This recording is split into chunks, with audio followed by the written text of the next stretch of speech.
Okay.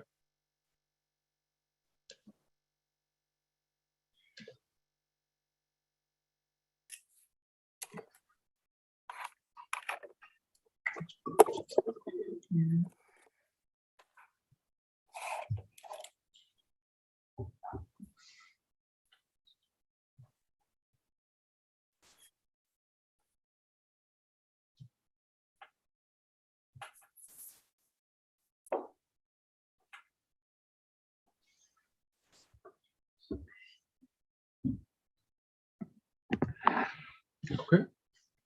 I think we're all set to go. 7 o'clock. And I'll call to order this regular meeting of the Mount Pleasant City Commission this September 27th, 2021.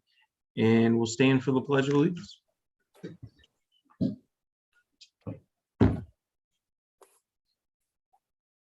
I pledge allegiance to the flag of the United States of America and to the republic for which it stands, one nation, under God, indivisible, with liberty and justice for all. Right. All right. Clerk, can you take the roll? Commissioner Alsager? Hello, I'm in the city of Mount Pleasant, the county of Isabella, and the state of Michigan. Commissioner Simon? I'm in the city of Mount Pleasant, Isabella County, state of Michigan. Commissioner Gillis?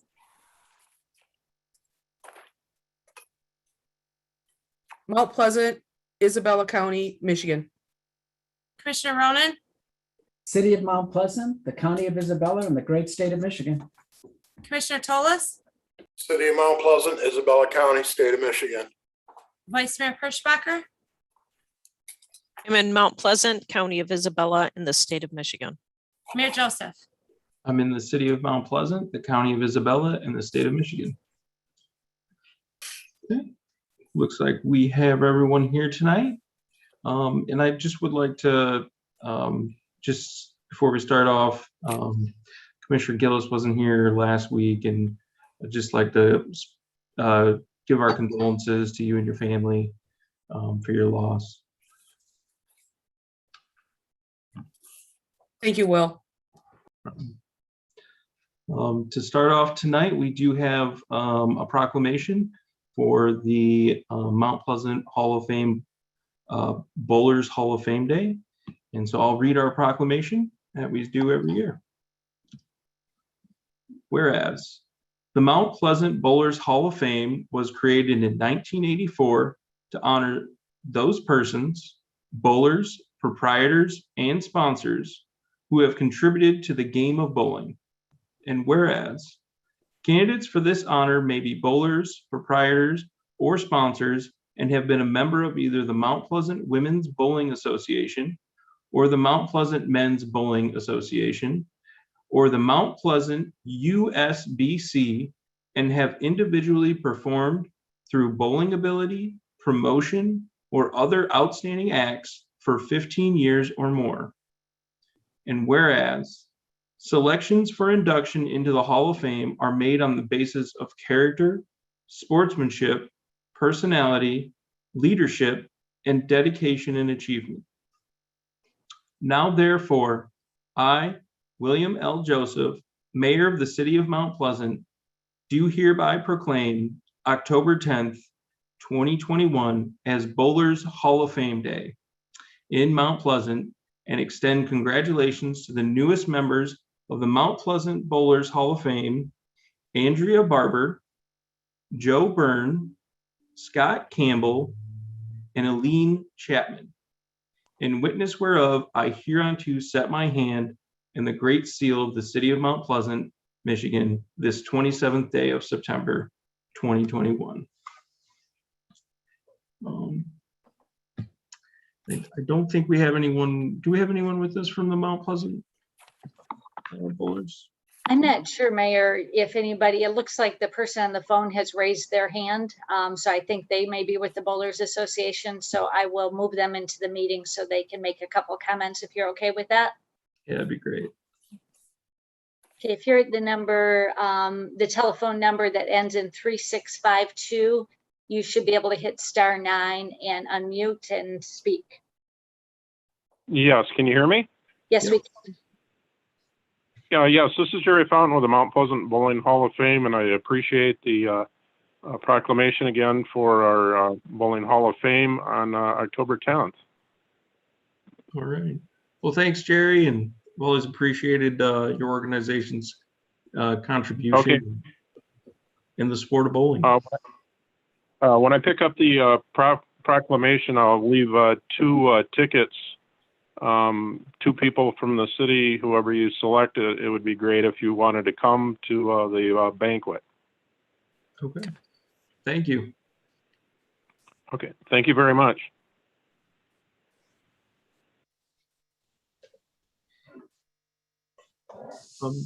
Next on our agenda, we have an introduction and swearing in of our newest Mount Pleasant police officer, Brandon Crawford.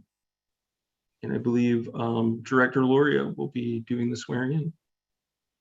Nick, do you have a introduction video to run first?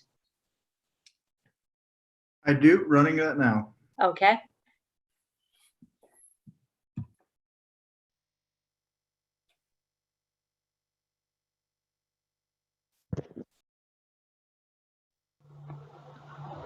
Brandon Crawford joined the city as a police officer on September 13th. Brandon is coming to the city from the Isabella County Sheriff's Department, where he has been employed since December of 2019. Brandon graduated from the Delta College Police Academy in 2019 and also holds a bachelor's degree from Central Michigan University. He will begin his field training with the city on the night shift. Please join me in welcoming Brandon.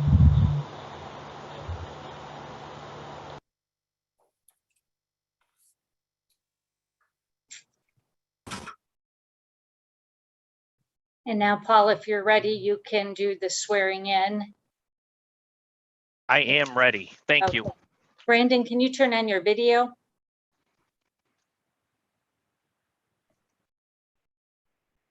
There we go. And Brandon, you can hear us fine? Yes, sir. Good. We can hear you too. All right. If you could raise your right hand, please, sir. And repeat after me. I, Brandon Crawford. I, Brandon Crawford, Do solemnly swear do solemnly swear that I will support, defend, and uphold that I will support, defend, and uphold the Constitution of the United States, the Constitution of the United States, the laws of the state of Michigan, the laws of the state of Michigan, and the ordinances of the city of Mount Pleasant. and the ordinances of the city of Mount Pleasant. Congratulations, you are now a fully empowered law enforcement officer as a member of the Mount Pleasant Police Department. Thank you. Welcome, Mr. Crawford. Thank you. Congratulations, Mr. Crawford. Thank you. Thank you for your service, Mr. Crawford. And would you like to say a couple words? I'd just like to thank the city of Mount Pleasant for this opportunity. Looking forward to a long career with protecting and serving the city of Mount Pleasant and working with everyone. Thank you. Thank you.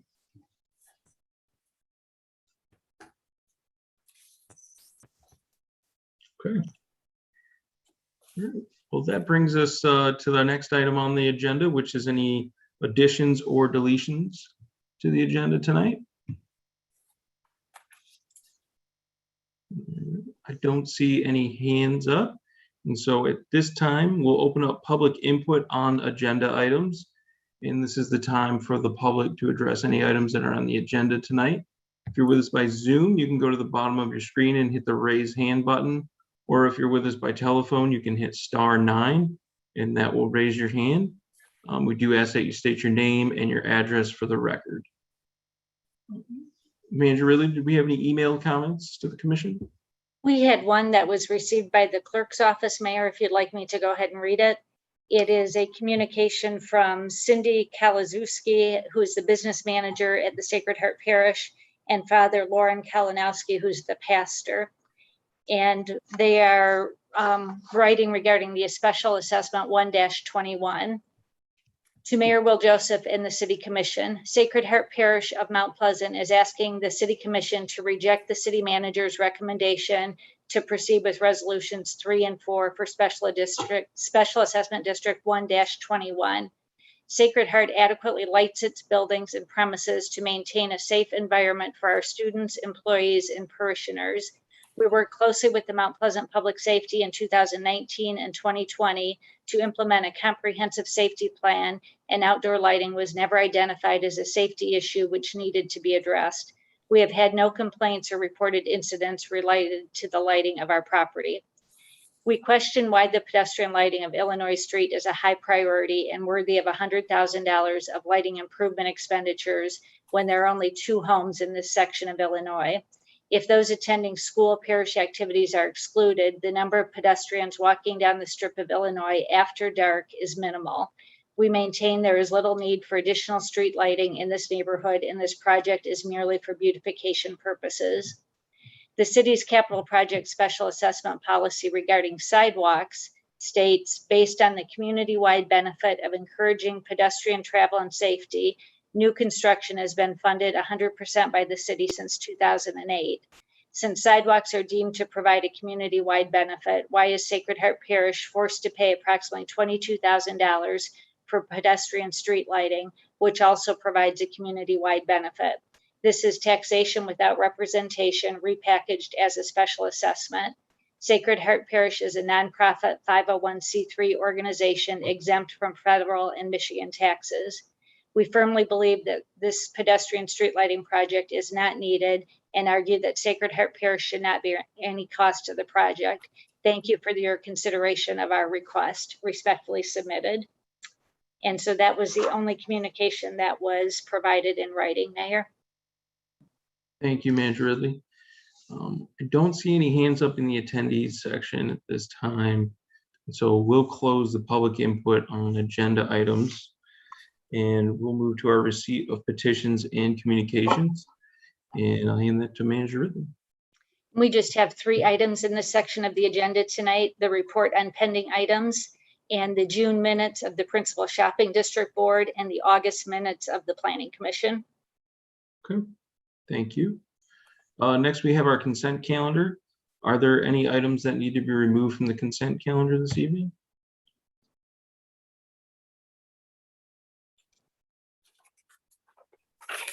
I don't see any hands up, and so I'll ask Manager Ridley to go through our consent calendar. The first item on the consent calendar is we're asking for approval of the minutes of both your regular and closed session of September 13th. But I should mention that as reviewing the minutes today, we noticed one small thing that needs to be corrected in those minutes as part of the approval. Towards the end, when we talk about returning to open session, that should have indicated that we recessed the closed session at 9:53, not 8:53, and returned to open session. So we will make that correction in the official minutes. The next item on the consent calendar is a bid that was received for downtown snow removal.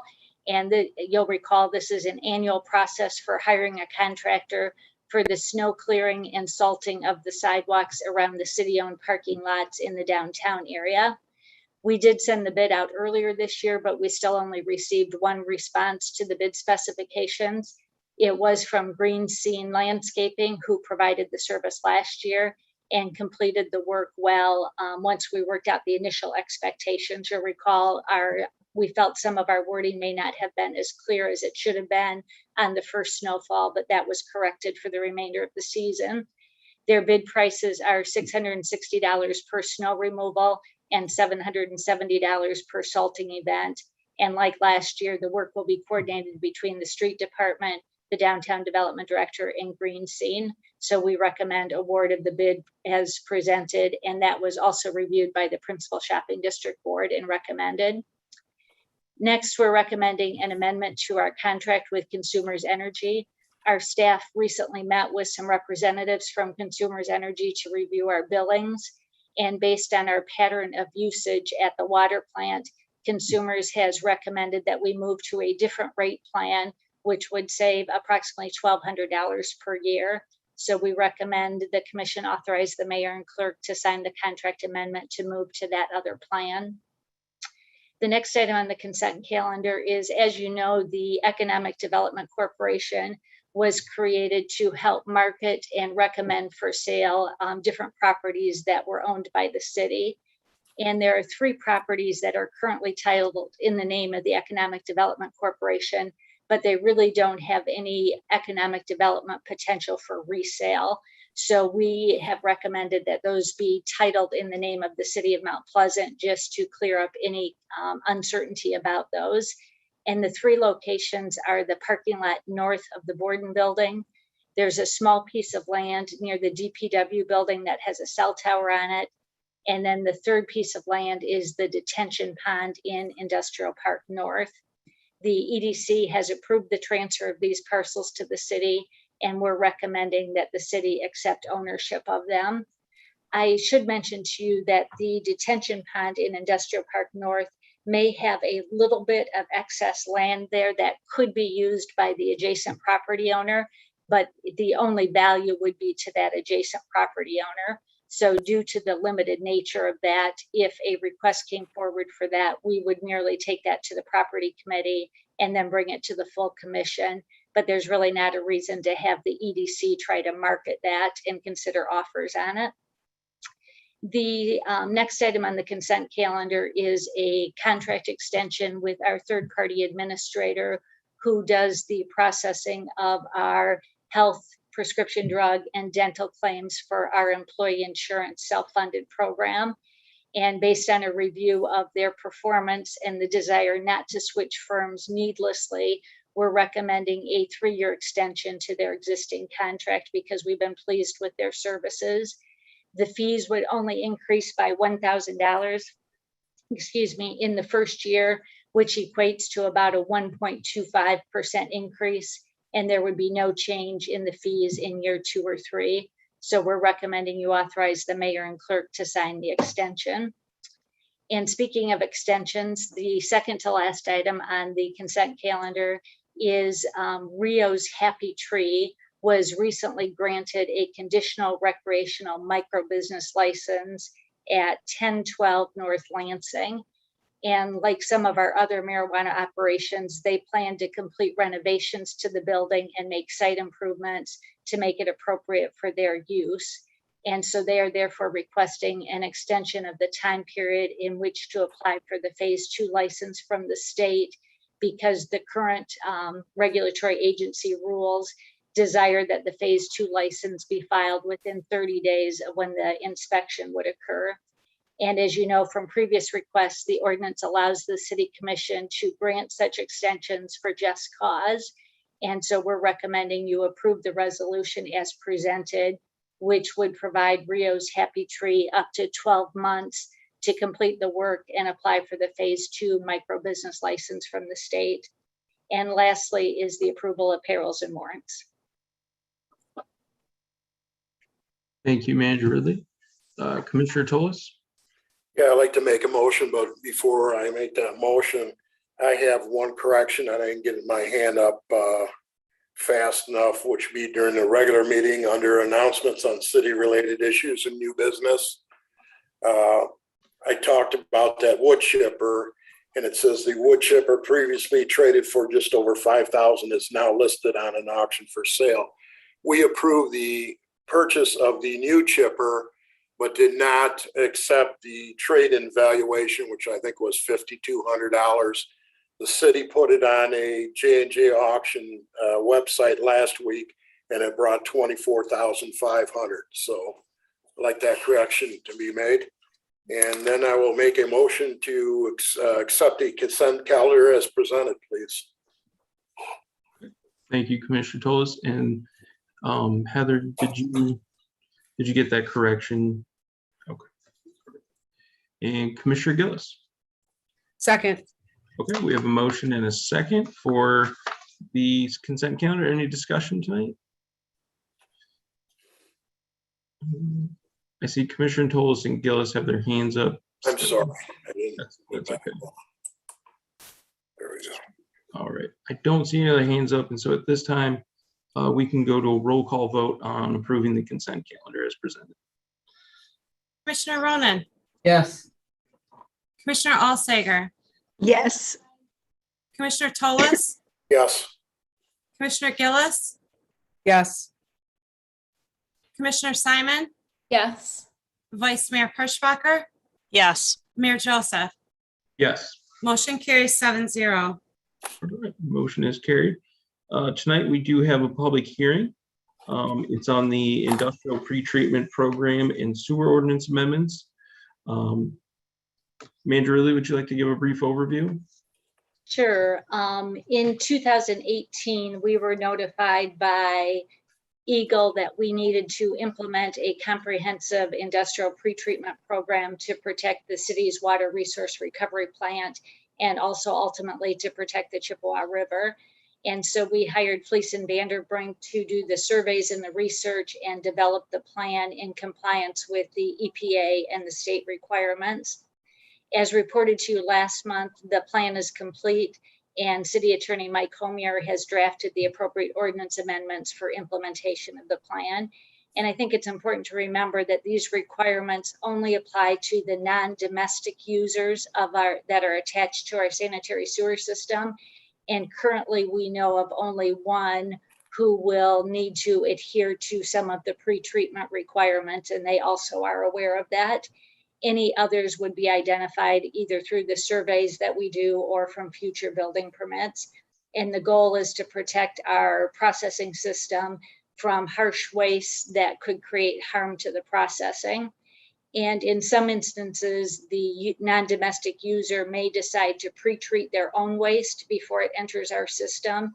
And in other cases, there may be opportunities to install certain monitors, and that could be put in place that we could treat it for them, but bill a surcharge for the additional treatment that will be necessary for that. So that would either protect our system or it protects the rest of the users of the system from having to cover those extra treatment costs. The other part of the ordinance that will be seen by more of our non-domestic users is the section that deals with the grease trap and the sand trap in the ordinance. And the provisions have always been there and we've always required those traps and monitored them. But the changes to the ordinance will provide greater consistency in how that is done and would actually issue a permit to allow for better tracking of those. So after holding the public hearing, we recommend you approve the industrial pretreatment program and the appropriate ordinance amendments. And then as a separate action, we would recommend that you approve the resolution that sets the fees related to that program. And I would point out a couple things regarding the fees. The application and permit fees, as well as the monitoring fees, as I indicated, would only be paid by a handful of users that meet the EPA criteria. And the processing fees per pound would only be paid if those users choose not to pre-treat themselves and they send it through the system.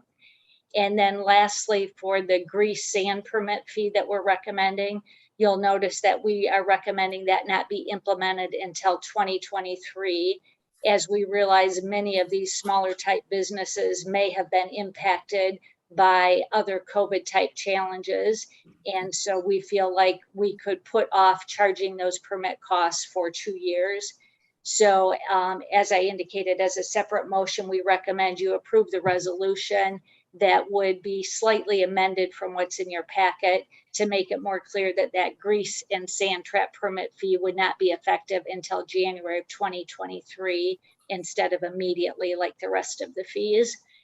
And I would mention both our DPW director, Jason Moore, and our assistant director, Tim Middleton, who have been very involved with this, are with us on the meeting tonight. If you have any more specific or detailed questions about it, they could probably answer those better than I. Thank you, Manager Ridley. At this time, I will open up the public hearing. And if you're with us by Zoom, you can hit the raise hand button at the bottom of your screen. Or if you're with us by telephone, you can hit *9 and I'll recognize you for public comment. Do ask that you state your name and your address for the record.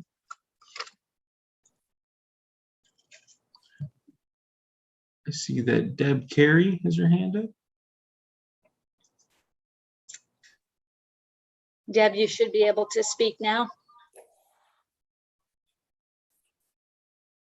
Greetings. I would just like to make a comment. I think it's a sad thing that the citizens referendum was removed from our local election. 3 is not enough. The opening of the recreational market in Mount Pleasant produced a huge market. People are waiting in lines at yards. Businesses from out of town are still coming in and making regular deliveries. 3 is not enough to make a healthy, competitive environment when one entity has 2 of the 3. 3 is not enough to give a small local family with a turnkey operation a business opportunity to compete because our pockets aren't deep enough to compete with the largest marijuana company in Michigan.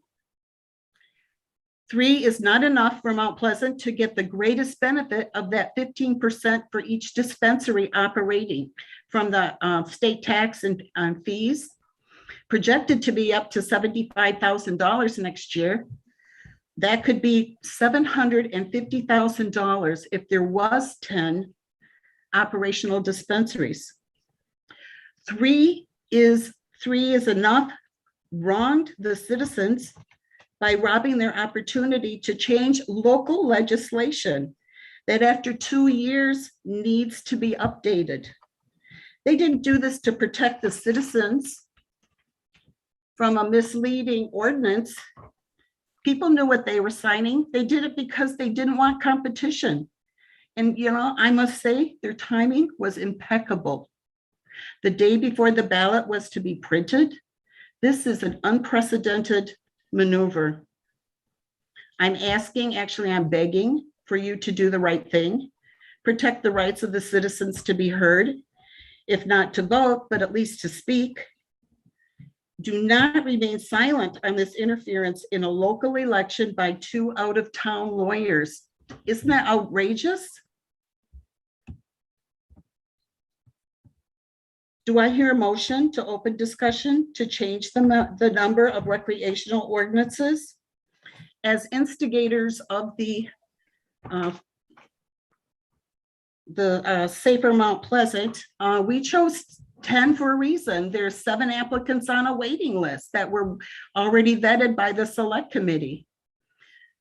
We figured 10 would be a good number to cause less drama, and it would probably be close to a free market. But other people may have different opinions and different ideas to make a change a fair one. It's growing pains. This is a new business. And it should be up for discussion now that we have more information of what's going on. On the July 22nd meeting, Nancy did say that you as the legislators can actually do that. Can actually do what Safer Mount Pleasant tried to do with their public referendum. Thank you for listening. Okay. Thanks, Deb. I just wanted to clarify that the public hearing is for the industrial pretreatment program. So if we want, I guess we can add your comments to the for the minutes, we can put those on public comment on agenda and non-agenda items, if that's okay. That's fine. I'm sorry. I was just saw that public opinion came up, and so I was I'm sorry. I thought you'd moved off of that. That's okay. I don't want to go through that again. It's too heartbreaking for me to repeat. But please consider that. Yep. Sorry for your loss, Lori.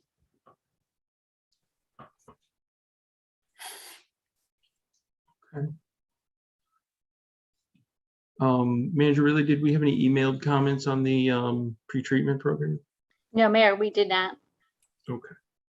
So I don't see any other hands up in the attendees section, so I will close the public hearing at this time, and then I'll recognize Commissioner Tolles. Make a motion to approve the industrial pretreatment program and sewer use ordinance amendments to chapter 51 as presented. And Commissioner Elsager? I will second that motion. Okay. And I guess I just want to clarify, I know Nancy had recommended a slight change, and if that's, Now, this is just for the ordinance amendments, Mayor. The slight change was in the resolution for the fees, which will be handled separately. that's right. Thank you. Any discussion? I see Commissioner Toll's hands up. Sorry. That's okay. I just want to make sure. All right. I don't see any hands up, and so we can take a roll call vote on the motion to approve the ordinance amendments as presented. Commissioner Tollus, Yes. Commissioner Simon, Yes. Commissioner Gillis, Yes. Commissioner Alsteiger, Yes. Commissioner Ronan, Yes. Vice Mayor Perschbacher, Yes. Mayor Joseph. Yes. Motion carries 7-0. And Commissioner Tollus. I'll make a second motion to approve the resolution setting fee for the industrial pretreatment program as presented, but not taking effect until the fees until the year 2023. And Commissioner Gillis. Second. Okay, we have a motion and a second. Mayor, I would just like to clarify, the recommendation was only for the grease trap and sand trap fees to be effective in 2023, and everything else would be immediately. So I just want to make sure both Commissioner Tollus and Commissioner Gillis are comfortable with that as the recommendation. Yes, I am. And I see a nodding by Commissioner Gillis. So, okay. Any discussion from the commission? All right. I don't see any hands up, so we'll take a roll call vote on the resolution setting fees as motioned. All right, Commissioner Gillis, Yes. Commissioner Alsteiger, Yes. Commissioner Ronan, Yes. Commissioner Simon, Yes. Commissioner Tollus, Yes. Vice Mayor Perschbacher, Yes. Mayor Joseph. Yes. Motion carries 7-0. All right, the motion is carried. And I think that brings us to item number 10 on our agenda tonight, which is to consider amended capital project special assessment policy. And Manager Ridley, would you like to give a brief overview? Yes, I'm not sure it's brief, but I will do my best, Mayor. You will recall that during the public hearing on the special assessment for the pedestrian lighting on Illinois Street that is scheduled to be constructed in 2022, it was recognized that the policy that we had to approve in June on special assessments did not address the zoning category of a civic zone. And so you voted to postpone action on the special assessment until staff had some time to complete some research on how the policy should apply to civic zones and what we may have done in the past. And so what we learned from the review of prior special assessments is that the only examples in the areas where we have assessed for pedestrian lighting that are more in the commercial areas where there were actually what are now civic zones occurred on properties that are owned by the city. And so therefore no precedent exists. And to clarify, civic zones were new in our 2018 zoning ordinance and are typically used for items such as parks, churches, recreational activities, arts and culture type things. And so as we looked at the policy to determine how we thought civic zones should be handled as we move forward, we reviewed the rationale that's in the policy that was used to differentiate between what were typically commercial type properties and what were typically referred to as residential type properties. And the policy basically indicates that the additional lighting creates a sense of safety, which assists the businesses as they conduct their businesses. And it refers to the higher level of vehicular and pedestrian traffic that is attracted to the area because of the use that is going on in that area. So based on that rationale, it seemed to us that the civic zones were more closely aligned with a commercial type property than they might be to a residential type property. So we've amended the policy for your consideration, and that amendment would recommend that the residential type zones, which are CD3 and CD3L in our new zoning ordinance, would not be assessed, just as they haven't been in the past, but all other zoning types would be assessed according to the new percentages that were modified in June. And we believe that this provides consistency based on the original methodology and rationale that was developed based on the increased amount of pedestrian and vehicular traffic. And even though we were only asked to review the pedestrian lighting, since we had the policy in front of us, we also went ahead and looked at the alley section of the policy so that we hopefully wouldn't have to come back to this again. And again, we're recommending a similar type treatment in case that question should be raised in the future.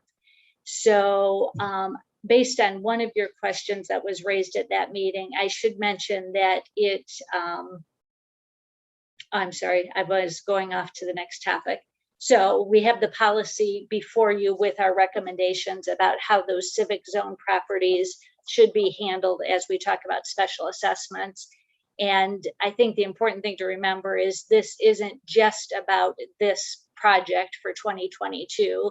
This would apply to future pedestrian lighting projects throughout the city, in which case we will have other civic zone properties that will fall into this same kind of scenario. So we're recommending you approve the amended policy as presented, so we have it on the books as we move forward. Thank you, Manager Ridley. Commissioner Toles? I'll move to approve the amended capital project special assessment policy as presented. Okay. And Commissioner Ronan? I'd second that. I'd support that. Thank you. All right, so we have a motion and a second to amend the capital project special assessment policy. Any discussion? Do you see Commissioner Toles's hand? I'm sorry. That's all right.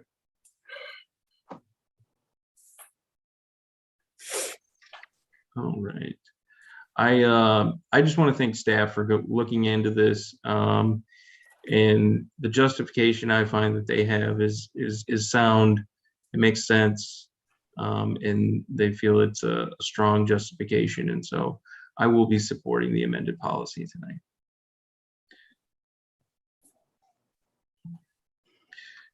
Well, with that, I think we can take a roll call vote on the motion to approve the amended capital project to special assessment policy as presented.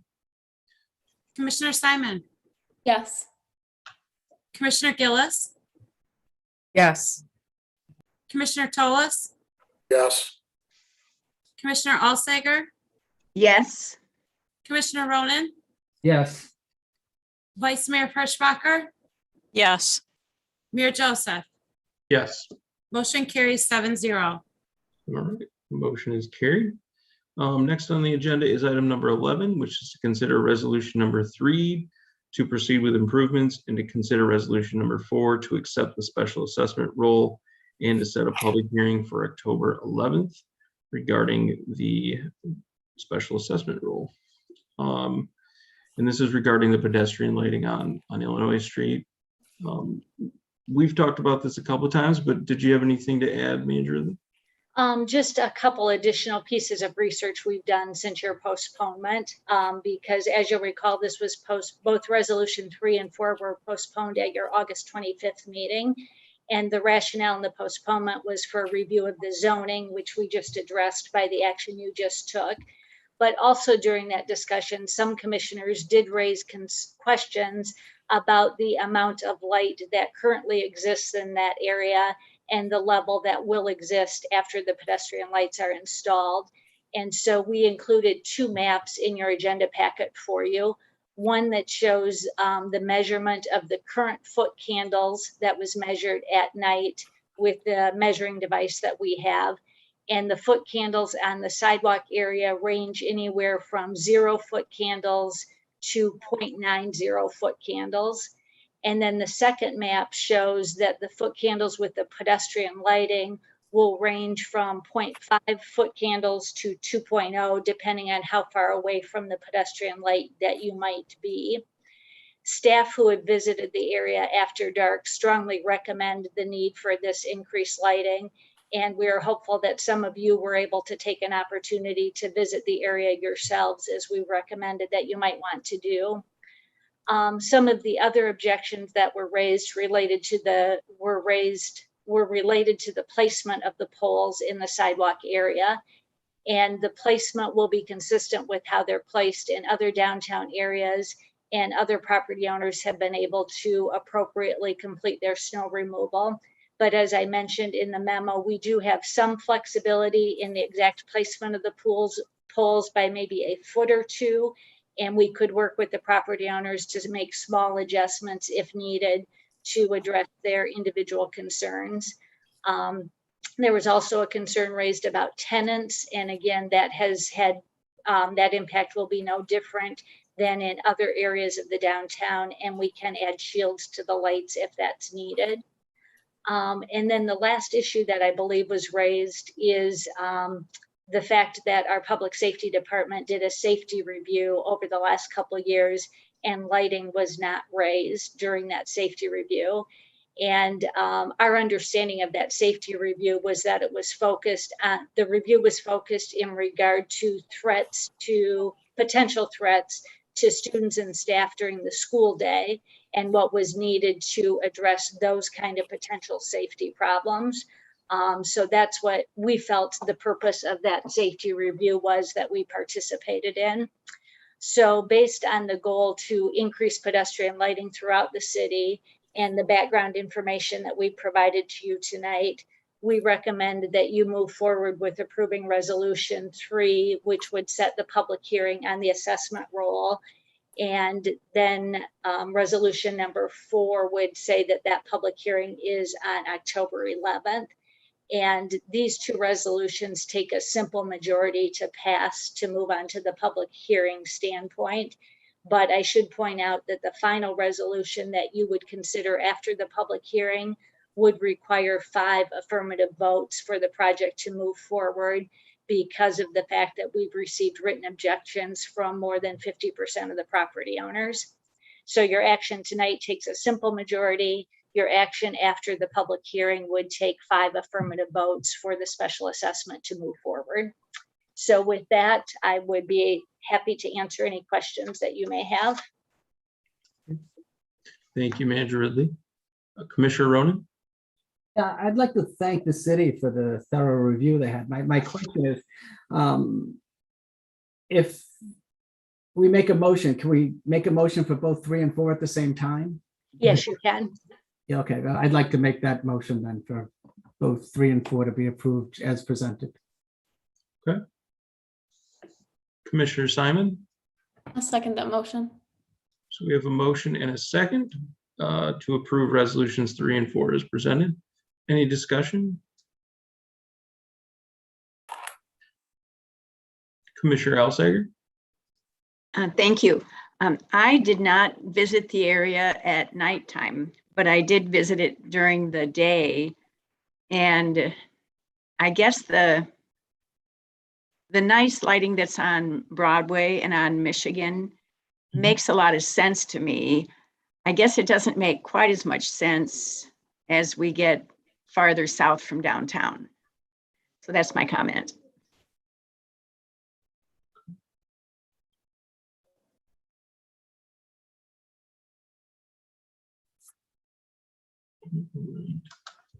Oh, well, with no other hands up, I think we can go to a roll call vote on the motion to approve resolutions 3 and 4 as presented.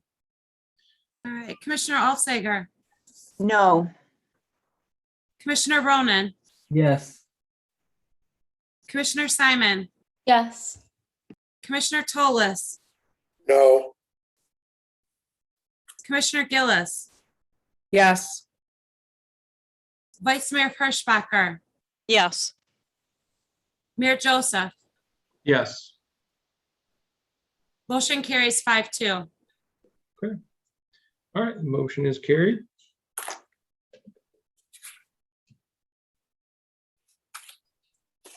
Next on our agenda is item number 13, which is to consider prioritization and approval of submission of city requests for fall 2021 for the Saginaw Chippewa Indian Tribal 2% allocations. And in this part of the meeting, we're just going to list, every commissioner is going to list their top 5, and they'll be consolidated by staff, and a letter will be sent to the tribal council indicating our top 5. So I guess before I can start if that's all right with anyone. My top 5 in really no particular order were the tower pump rehab, the 800 megahertz radios, the East Digester, the airport operational funding, and the channel grinder rehab. I guess I'll just, if it's okay with everyone, I'll just kind of call on people and we'll go from there. From my screen, it looks like Commissioner Ronan would be next. Yeah, this is in no particular order either, actually. But the 800 megahertz radios, the airport operational funding, the East Digester rehabilitation, the tower pump rehabilitation, and the Mid-Michigan Investigative Narcotics Team. Can I make a comment on that? You know, last time when this came up for 2%, I wasn't that supportive, but I've since learned that they're doing a lot with rehab, actually. So I guess if I had to rank something first, I might rank the narcotics team as first. Commissioner Gillis? Yes. And mine is in particular order because that's just how I do things. Number 1 is the East Digester rehabilitation for $250,000. That is a critical priority. My number 2 is aerial fire apparatus purchase for $450,000. That is a high priority. My number 3 is 800 megahertz radios for $111,299. It is a critical priority. My 4th is clarifier rehabilitation for $90,000. That is a high priority. And my 5th is Indian Pines Park Master Plan for $13,000, and that's a medium priority. Okay. Thank you, Commissioner Gillis. Next, Vice Mayor Hirschbacher. So my 5 in no particular order is the aerial fire apparatus purchase, the evidence room remodel, the Mid-Michigan Investigative Narcotics Team, the 1303 North Franklin Deep Groundwater Monitor Well installation, and the clarifier rehabilitation. And then Commissioner Toles. In order, number 1, Mid-Michigan Investigative Narcotics Team. Number 2, the aerial fire apparatus. Number 3, evidence room remodel. Number 4, East Digester rehab. And number 5, clarifier rehab. Okay. And Commissioner Simon. All right, mine are in no particular order. I have the Mid-Michigan GKB Pathway North Connection Design and Engineering, the Community CAP Program, Channel Grinder Rehabilitation, Closed Sidewalk Gaps, and East Digester Rehabilitation. Okay. And Commissioner Alsager. Here are my 5, the 800 megahertz radios, the aerial fire apparatus, the airport operational funding, the East Digester rehabilitation, and the Mid-Michigan Investigative Narcotics Team. All right. Okay.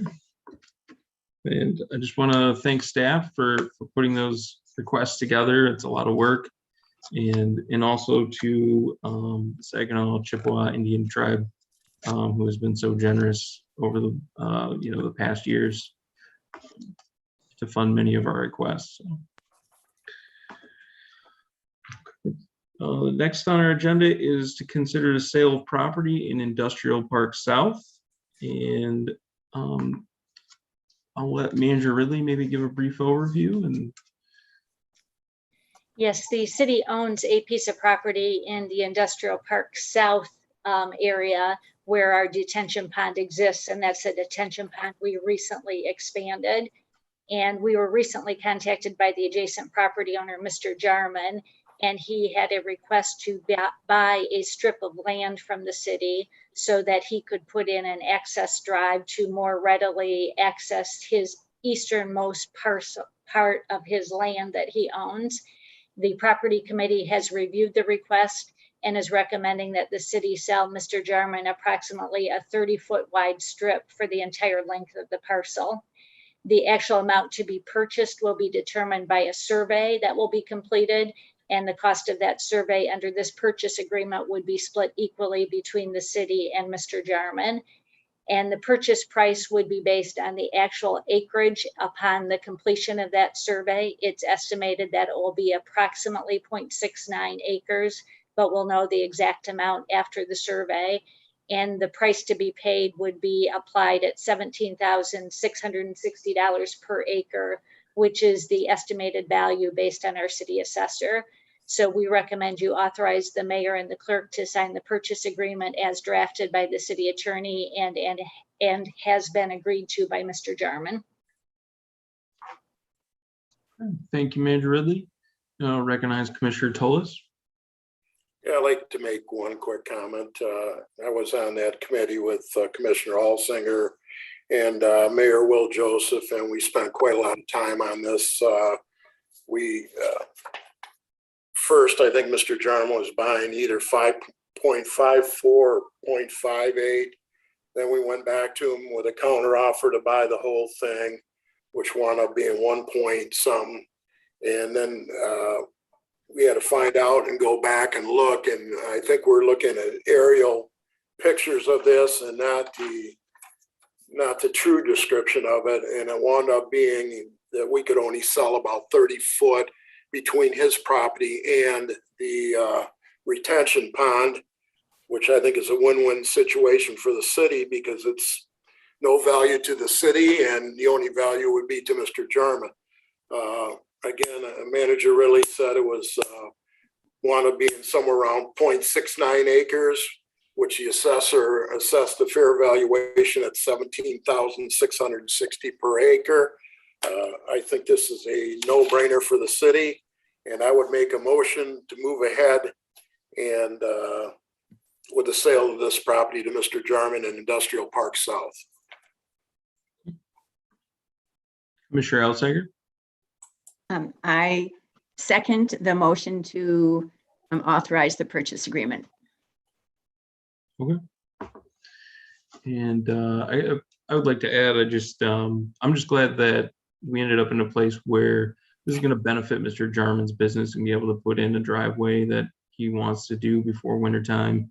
And it was a cooperative effort between the city staff, property committee, and Mr. Jarman.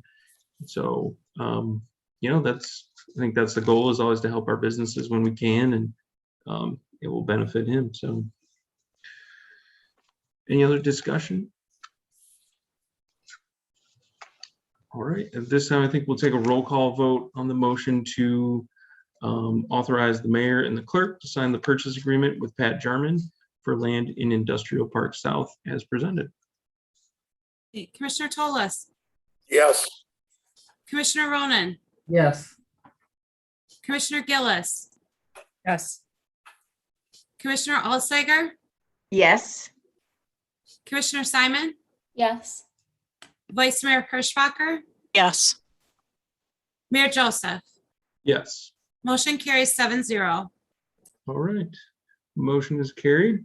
And that brings us to announcements on city-related issues and new business. I guess I'd like to just start the evening by reminding the public to be safe when you're out in public and to wear a mask if you're indoors with a lot of people, or if you're outdoors with a lot of people. Get your vaccines, or consider getting your vaccines if you haven't already done so, and to seek advice from your healthcare professionals. We have seen how mask wearing and vaccines have helped in our community. Since the beginning of the school year, we saw a bit of an outbreak at some of our schools, and they implemented a mask wearing policy, and that's helped to decrease the number of cases in our public schools, and the continued staying the course of being safe and doing all that we can has helped and been shown to be effective. And so I'd encourage people to do some research and talk to your healthcare professionals and be safe. With that, I'll recognize Commissioner Gillis. Yes. Just want to remind the public, we do have a recommendation about political signs not being put out before 30 days before the election.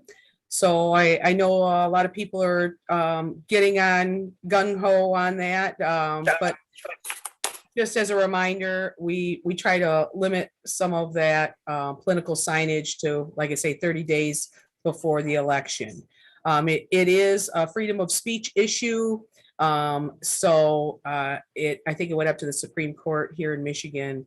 And of course, we even have political signs still up from last November's election. So on some properties, but just a reminder about that. And also to please place your political signs in your front yard and not in the city's easement. The reason why we ask you to do that is to not block the line of sight at corners where people are turning, and to keep that on your property versus the city's property.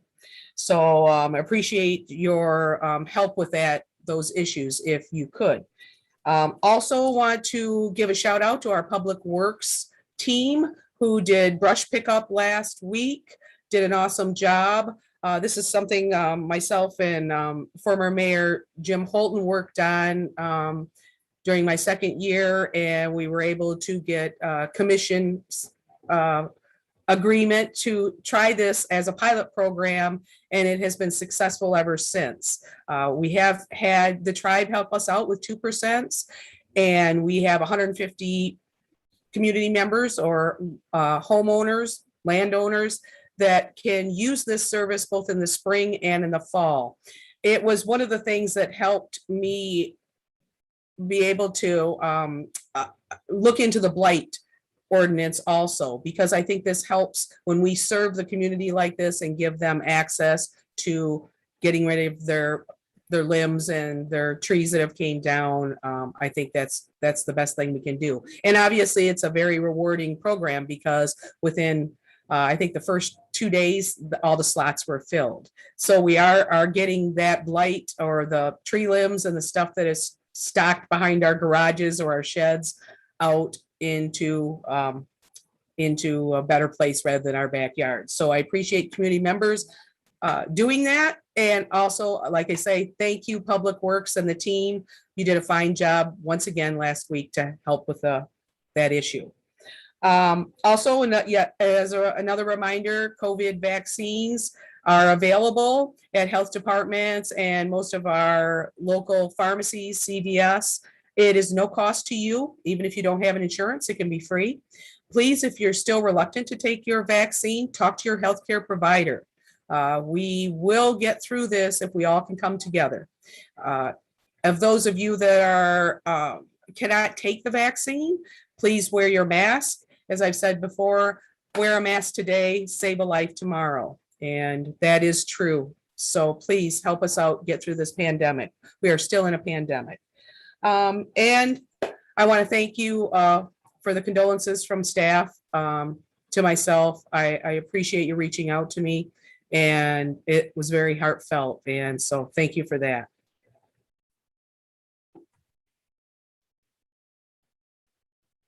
Commissioner Toles? Couple quick comments. I'd like to give a shout out to staff and contractors on a job on Lot 8. Next to my building, they did a great job. I only have one complaint. The green belts, we enlarged those in the corners and probably lost 4 parking spaces, but other than that, it looks great.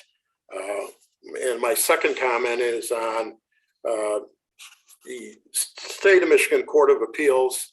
I got the opinion off my LexisNexis, and just for the city residents, our hands are tied, and I'll read to you a paragraph. In other words, a petition must be rejected if either the petition does not comply with MCL 168488, and there's definitely 3 violations under MCL 168488. Thank you.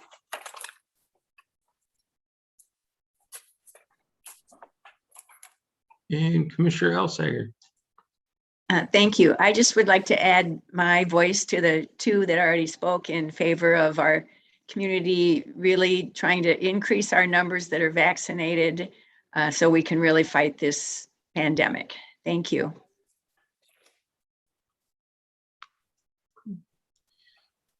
And I just had one question for staff. I know I saw it recently on the website. Just details about leaf pickup. I know that that's not happening for a little while, but if we have, just to reiterate, I guess the message that's already out there.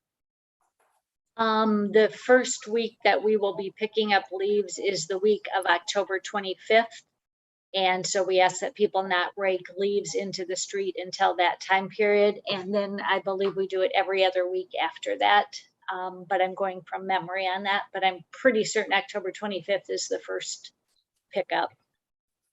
I think that sounds right to me. Yeah. Okay. All right. We'll take a recess, or I'm sorry, I always skip over this. We have our public comment on agenda and non-agenda items. So if you're with us by Zoom, you can hit the raise hand button at the bottom of your screen and then hit *9 if you're with us by telephone. Manager Ridley, did we have any emailed comments to the commission?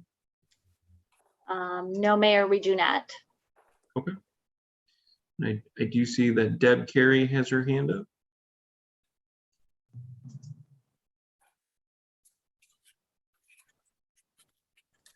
Hey, Will, this is not Deb Carey. This is Micah Folken. I live at 309 West Michigan Street here in Mount Pleasant. Sorry, I'm just using her computer. I ended up showing up a little bit late. I heard she did make a comment. Mm-hmm.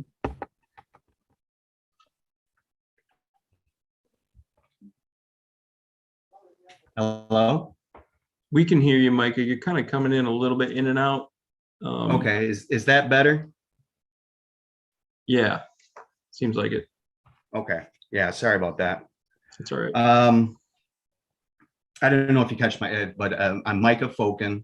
I live at 309 West Michigan Street. I'm giving Consano business address. I live at 910 East Chippewa Street, Mount Pleasant, Michigan, 48858. Just want to make a couple of quick comments. I did kind of overhear a little bit about what Deb Carey mentioned earlier, but I just want to say that I'm incredibly shocked that what happened with the safer Mount Pleasant proposal. I'm actually really shocked that it's not even on the agenda, but maybe it just can't be. I overheard Commissioner Toles say something there, but maybe you are discussing amongst yourself about how an entire city was silenced on a technicality, on a petition. I sent most of you an email and a link explaining what our city is going to lose in tax coffers that is actually offered to municipalities. Perhaps you guys took some time to actually take a look at it, and maybe you didn't, but I mean, it's in the upwards of hundreds of thousands of dollars that is actually that could actually be lost because we're not opening up this market. Nancy mentioned back in July that this group here that I'm speaking to actually has the ability to open this up and discuss. I'm not really exactly sure how to communicate with the city of Mount Pleasant anymore. I feel like there's a lot of things that have happened, and maybe there's advice that's being given to not reply or not discuss. I do want to mention that I am not an owner of any company that's doing any sort of lawsuit. I am a concerned citizen. I am a family man here in Mount Pleasant, and I guess I just need to figure out how to even get on your agenda or have an opportunity to discuss this openly. If anything, for the education purposes. When I got the news from Heather Bauk, I mean, it was just like, wow, 2 days before this was supposed to go to print.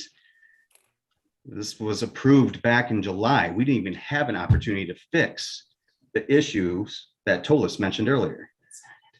It's not Heather's fault. I 100% agree on that. But when you have the city clerk and the city lawyer approve and certify, and city assessor approve and certify these types of things, and then for a whole city to be silenced because of, I mean, what's our recourse at this time? I'd like to be put on the agenda. I think as a citizen, I should be able to request that and not have any issues with it. I haven't received any replies. Like I said, I sent most of you an email. I didn't even get a reply. And it's like, how do I even open this up and discuss? And I know this is not the spot either. Yeah, and that's fine.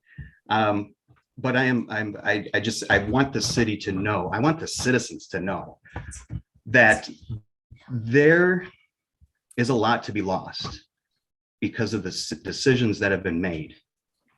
And it's heartbreaking. Will, you mentioned just a little while ago, you will do nearly anything you can, as long as it's in your power, to help a small business when you can. I need you to help me out, please. Educate me to try to figure this out so we can actually try to move forward with it, but maybe that will never happen. That's it. I don't need any comments. You know, I'm not going to ask for any requests. I just felt I had to get this off of my chest after watching what my mother is going through with her business. And I feel like I need to get involved, and maybe I haven't been involved enough, but I think something needs to happen here. And I guess in requests, or I guess we actually do plan on making those changes where 3 is enough. Nitpicked, found a loophole. The sad reality is I think it's just going to continue to happen. And only the select few are going to benefit, and the city's going to be lost. Thanks.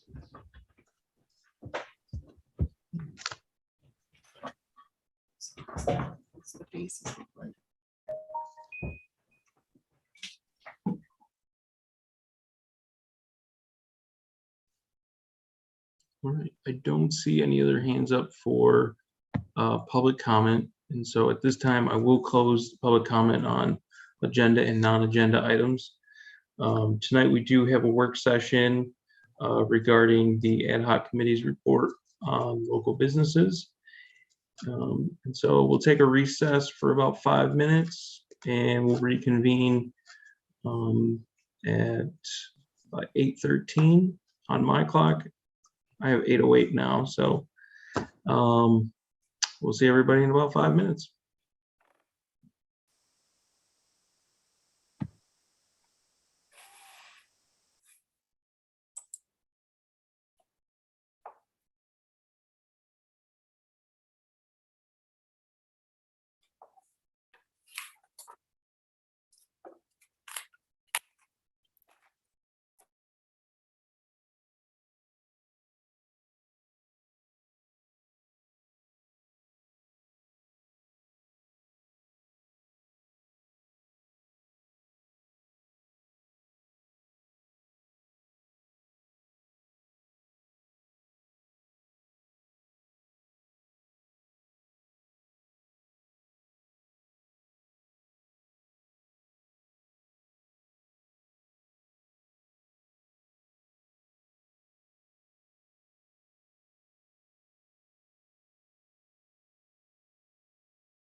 Okay, so I want to know why your parking lot, Pete, gets all this fancy brickwork. You know what I Hey, mean? that Parking lot that beside was me the doesn't last have- parking lot to be done, George. I'm just saying, I go out to the parking lot here. We don't have that. I think you've got pull with the city. I don't think so. It does look good though, doesn't it? It does. Looks real Definitely. good. No Yeah, doubt about that. yeah, no, it looks nice. We had a lot of comments on it. Yeah, and it's right on Broadway, so I mean, it really, I mean, it looks nice. It looks nice. No, we're still live, right? Oh, whatever. It's all good.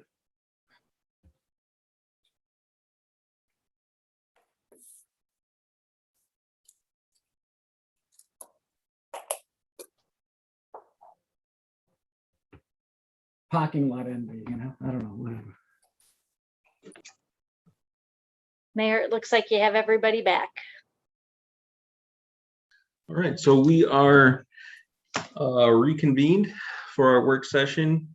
I hope everyone had a chance to look at the report that was done by staff from the I guess months-long work really that the ad hoc committee has done, talking to our community partners, business owners, and then attending the merchants meeting downtown with Michelle Sponseller.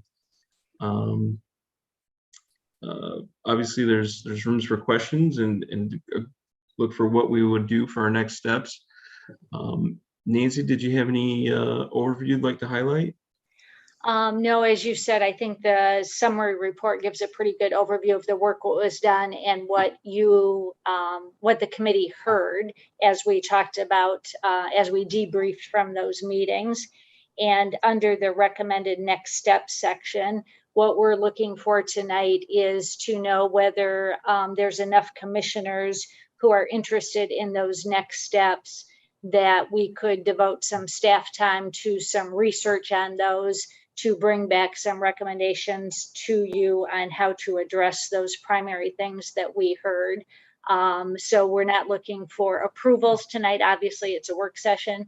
We're just looking for some general direction on whether you're supportive of those next steps, recognizing that sometimes it's the devil in the details, so to speak, that have to be worked out about how to do those.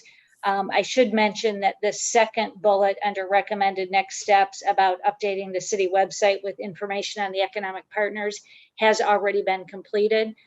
We did that right after the economic partners meeting so we could get that information out there.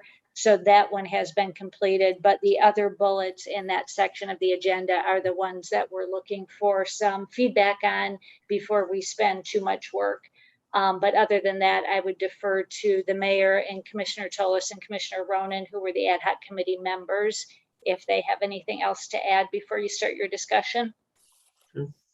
Let's see who had their hand up first. Commissioner Tolis. Thank you.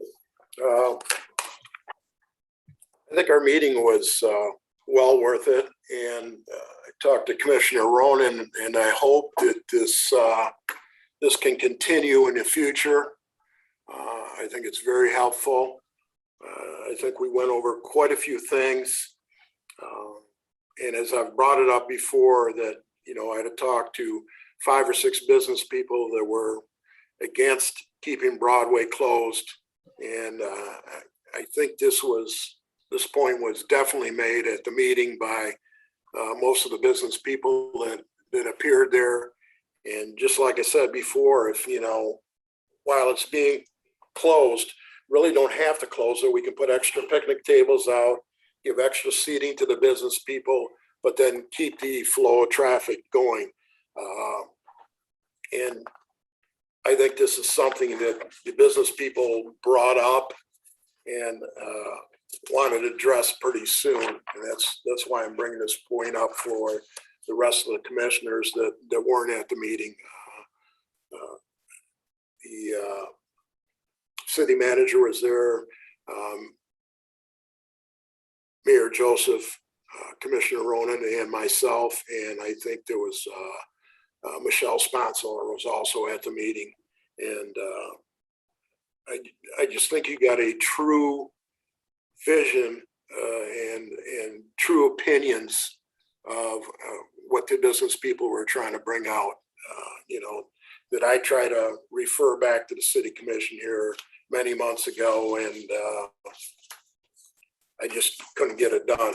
But I think it was definitely made clear, and I think this was very worthwhile. And I think in the future, it definitely should continue, with the business people. Thank you.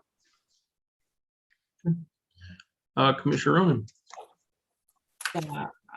I don't have much more to add. I just want to echo what Commissioner Tola said. It seemed pretty clear, the messages we received. I did want to thank the city for their responsiveness. If you look at the information provided at the end, I mean, it's pretty impressive how much the city is doing and how much our partners are doing to stimulate business.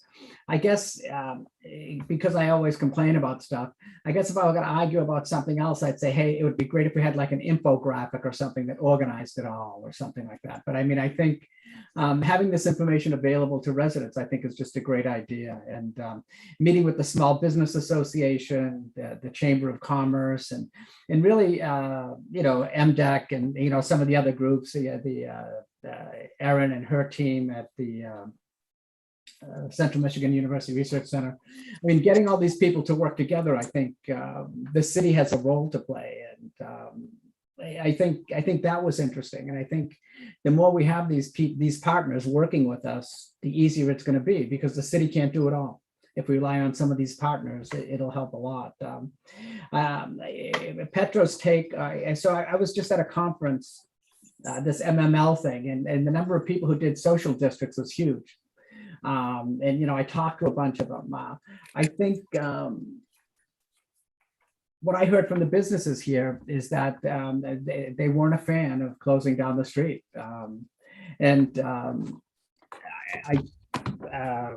They didn't think it was a great idea. And I think what that means is that they didn't participate perhaps as much as we would have liked. So I think maybe we moved too fast. Maybe good intentions. I'm not arguing. I think what we did was fine. I'm not saying we did anything wrong, but maybe coordinating it more, getting more businesses involved, things like that might be in order. I think continuing with the meetings is a great idea, but I think I really my gratitude goes out to Manager Ridley and Bill and Michelle and everybody else who met with them and did a great job listening. So, and I think it's pretty straightforward too. I don't know if that, happy to answer any questions. So. I guess I'd like to add a couple things. I really like the, additions to the website. I think that was one of the things I know that, George was interested in from the get-go, and it made a lot of sense. And I think it'll be easier for people to locate those sources, because sometimes the hardest part is, knowing where to look. So once you know where to look, sometimes, it really opens the doors for people. The things I really took away from our conversations with, especially the merchants meeting, was the interest in, more help in the facade programs. And one thing I know that I think, some of my conversations with Pete over the last months is, the fire protection grant. I think we've only awarded one of those grants, and partly because the idea is maybe it's not enough money to actually induce that investment, because of the infrastructure that actually has to be put in is more cost prohibitive than what we maybe anticipated from the get-go. And so for me, moving forward, I'd really like to see us take a look at especially those two things. I think those are things that we can really have a direct impact on. Those are normal functions of municipal governments to assist in programs like that. It's right up our wheelhouse, and it's already established, and we just have to maybe think, do we want to add more money? Do we want to add the contribution? those kind of things. But I'd like to hear others' feedback and comments. So I see George has his hand up. I just want to echo what Will said as well. I can't believe I didn't mention that. I think those are both things that the businesses clearly would resonate to. They make sense, 100% supportive. Mary? This is kind of a fringe issue, but one of the conversations that I had at the MML conference was about how a lot of times a city may have different entities that are really good entities, a downtown board, a convention and visitors bureau, and different entities like that, but very often they don't collaborate on a calendar that lets people know what's going on. So again, that's not the big infrastructure things we're talking about, but I do think it's important to note that maybe there could be more cooperation between building calendars so that people know what's going on. Mm-hmm. Actually, Commissioner Alsager, if I could comment on that, the Convention and Visitors Bureau does host a community calendar. And as a matter of fact, just not too long ago, we put a direct link to the CVB calendar on the front page of our website so that people could more readily go there. So I think there's some small amount of that going on. We just, I think, probably need to help coordinate that better and help get the word out better that there is a place to go to find those, because I'm not sure most people know that's the preferred place to go for those types of things. So I think we can improve upon that. Thank you. Go ahead, Pete. I just had a couple more quick comments. I apologize that I left Mr. Merdeza out of that meeting that we had. And also, manager, really, is there any way that, do we have an attendance sign-up sheet for that morning? For the merchants meeting that we did downtown? Yes. We did not do a sign-up sheet, but I made note of most everyone that was there. And I know Michelle also did, so we could coordinate our notes together and get a listing of that, I'm sure. And do you think that we could send us a report from the AdCom committee to show how much work the city has put into this to each one of those people? Certainly. Mm-hmm. I think that would be real important. Yeah, we may miss one or two people because a few people came and went, but I think we can get the vast majority of the people between our two lists and get that out to them, Commissioner Tolis. Great, thank you. Mm-hmm.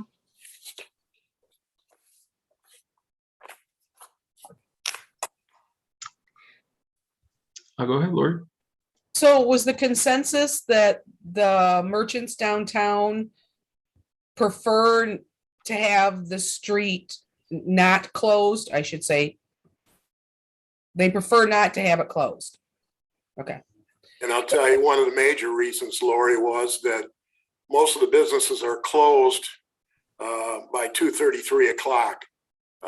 Max and Emily's opens at 11, closes at 2. The sub shop down there, Jimmy John's, that closes at 2 or 2:30. I think the coffee shop closes at 3. And really, it doesn't make much sense at that point from what we were hearing that you're closing the entire street down for that rest of the afternoon and the evening.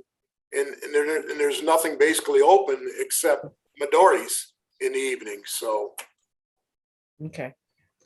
And I guess I would add to that, if I may, Commissioner Tolis and Commissioner Gillis, certainly during that meeting, there were a number of people who spoke in support of opening the street back up.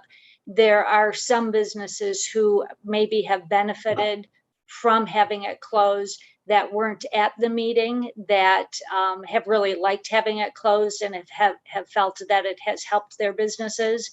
And then we have received some feedback from average residents who liked the ability to be down there at the lunchtime and be able to have the whole street and the increased safety by having it. So there is some belief in some parts of the community that having it closed was a good thing. But the vocal people at that meeting certainly were not as supportive of having it continue to be closed, I would agree with. Okay. Well, and I wasn't in favor for closing Broadway for multiple reasons, but one of the biggest reasons is we're diverting traffic down Mosier and then down Michigan Street in front of Sacred Heart. And it's inconvenient for drivers that are going downtown. And of course, we're taking away all the parking in front of those businesses that part of the street is blocked off. So, yeah, I would rather see it open, and maybe I think putting decks and railings around decks so people feel safe when they're sitting on those decks, like the ones that are currently being used, is a better option than closing down the whole street. It's one of my things. I always go down and because I live off of Broadway, I go dead end down at Broadway and turn on Main to see how many people are using the facilities and the parklets and stuff there, the picnic tables, and even on the weekends, it's pretty desolate. So that's unfortunate. Of course, some of the businesses aren't even open on the weekends. I had asked before, the Hyatt Palma was a study that we paid for to increase downtown businesses, economic vitality. Lots of money went into that report. A lot of things came out, ideas, and a lot of them weren't implemented. It was a total waste of money, in my opinion, because businesses will do what businesses want to do rather than trying to extend hours or do something to increase the population down there. So that's unfortunate. I know that was a long time ago. I know the previous commission, I had asked everybody to get a copy of that so they could read over it. I know this is primarily a new commission, but we've done a lot of studies about downtown and how to increase that vitality, and it hasn't come to any fruition. No buy-in, or I'm not sure why, but a lot of money's been spent. If I may tag on to something Commissioner Gillis said, because she made a really good point about the activity outside of the lunch hour on evenings and weekends certainly was not there. And I think everyone would agree that that did not meet our expectations this year. We were hoping that coming out of the pandemic, that there would be more opportunities for more things to take place in the evenings and on the weekends. But part of what we heard from some of the downtown business owners was challenges with staffing and being able to extend their hours of operation beyond the lunch hour. So they were saying we would have liked to have done more in the evenings, but we couldn't get the staff to be able to do it. So we had to make choices about when we staffed our businesses to get our most bang for our buck, for lack of a better word. So I think that we would all agree our expectations for those evenings and weekends did not come to fruition. And some of it's because of the staffing, some of it's still some people COVID weary or COVID cautious. So this year, unfortunately, did not pan out the way anyone had hoped it would. So I think that it would be wise as we start looking at 2022 to reevaluate what is the best way to use that space. And are there some viable things that could happen more regularly on the evenings and the weekends that may make it more worthwhile? Or if we created a social district where you can take alcoholic beverages from one location to another, would that make it more vibrant at those times? So I think that there should be some further evaluation of could something be done to really make it worthwhile before a decision is made one way or the other for next year, because hopefully our community will be different next year. Hopefully our economy will be different next year, and we won't have some of these staffing and supply issues that we've run into. So I guess I would just caution you to maybe keep an open mind for next year, that there might be changed conditions that may make it worthwhile to consider at that time. There may not be, but I would hope that things will be different and maybe it could be considered in a different way. George? I've continued to attend those merchant meetings, by the way. They happen monthly. I think they're poorly advertised. And I think the city could do more to encourage people to attend those. How do you think we could do that, Commissioner Ronan? What ideas do you have? I think by contacting the businesses and letting them know what's going on, I think maybe individually, or if not, at least by email. I think having them at a standard time, so when I have committee meetings, what I'll do is I list out, I say, hey, this is when the meetings are this year. These are the dates, these are the times, and everybody gets a list of those meetings. I get these random things where there's a meeting here, there isn't a meeting here, and it's just, I think by coordinating it more, to be honest. I'm not criticizing the city. I'm just saying, I think these merchant meetings, though, are the vehicle, can be a vehicle for getting people to work together. Maybe I'm naive, and I'll bow to Laurie's, but there are some people who show up, they seem motivated, these issues get discussed. I think if we structure them better, the Chamber of Commerce is willing to let us meet there, just consistently have them every week, once a month, once every other week in the Chamber of Commerce, get people involved. I think those types of things might help. But I'd like to separate out the closing of the social district from some of the stuff Will said, because I think there's a difference. I don't think the social district or whatever, Broadway Central, went as well as any of us would like. And we can talk about why that happened, and we could spend the whole night on it. And whatever, it is what it is. But I would like to talk about some of the stuff Will brought up, because I think the businesses could benefit from that, regardless of whether we fix the social district problem or not. So I'd like to get back to the facade grant. And, is there something we can think about in terms of the fire suppression stuff? Closing the street, we have time to figure it out for next year and stuff. But anyway, I appreciate it. I think it went well. Thank you for involving me. I appreciate the opportunity. And Pete? Yeah, I have to echo on what Manager Ridley said. There's, with the COVID problem, lack of staff, lack of business. Those are major problems that we've had, in this past year, and hopefully we can get by that. I did hear one positive thing from one business down there, which was Finn Trofos on University Street. Well, since people have to stop and deflect and go down University, well, that increased his business, because people that would have to go that way saw the business there and would stop there. So, but hopefully, like you say, maybe stuff will get a little bit better next year, and these people, the business will pick up a little bit. We'll get rid of COVID, and won't have problems staffing people. A lot of businesses are just having to close early and close a few weekdays because they just don't have the staff to run the place. That's just bad. I just can't believe that, but it's happening. It's really happening. Lori?